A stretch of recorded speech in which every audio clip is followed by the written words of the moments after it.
Guys, I got my thinking glasses on because I was reading this book from college.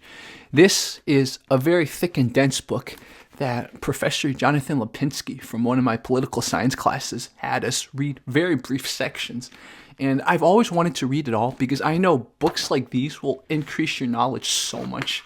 So this was published in the 60s, and I think it's a Princeton University Press. What this book is talking about is how certain departments in the executive branch ended up finding unique ways to either pass legislation they wanted passed or just influence public policy in a way for positives. I was reading a chapter about how the USDA slowly just kept building a coalition to help make food and drugs safer. My mind was blown by this.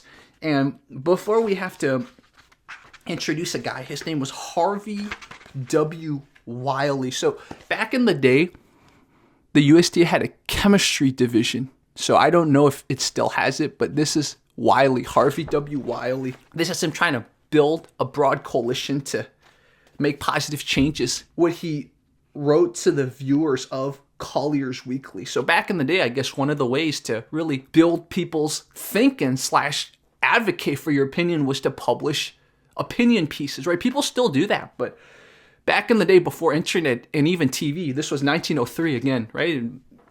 You only had this, so a lot of people were influenced by this. What should the public require? Good laws, state and national, forbidding the addition of deleterious substances to foods. And number 2, so that was number 1. 2, and requiring each label to convey to the consumer a correct and complete list of all the substances not natural to the food in question, which the package contains. In other words, no added injurious substance, no false labels. Guys, 1903. What does this remind you of? For those of you who have been following American politics, you know that RFK Jr.'s confirmation hearing is going to be starting tomorrow. So by the time a lot of you see this in your newsfeed, it's probably already happening.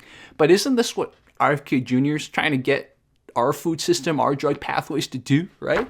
He's all about, okay, what's going on with our food system? Why is there so many bad chemicals, etc. in it? I was like, why does this sound like RFK Jr. reincarnated? But I guess to be more accurate, RFK Jr. is like him reincarnated, right? Why is it that more than 100 years ago, we're hearing the same types of rhetoric, the same concerns? Like, is this a case of history repeating itself? As in, we fixed our food and drug pathways and then it got re-messed up? I don't know what the word is. Or is it we never fixed it?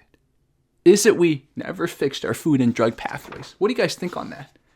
But again, I just can't believe it. What should the public require? Good. Number 1, good laws, state and national, forbidding the addition of deleterious substances to foods.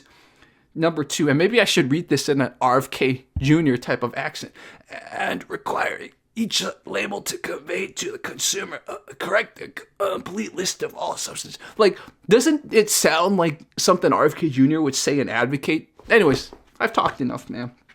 You guys let me know, what is this thing about history? Is it that people don't learn from their mistakes? Or is it that we never fixed this whole thing that they were even trying to fix in the 1900s and late 1800s? Let me know, guys. Talk to you soon.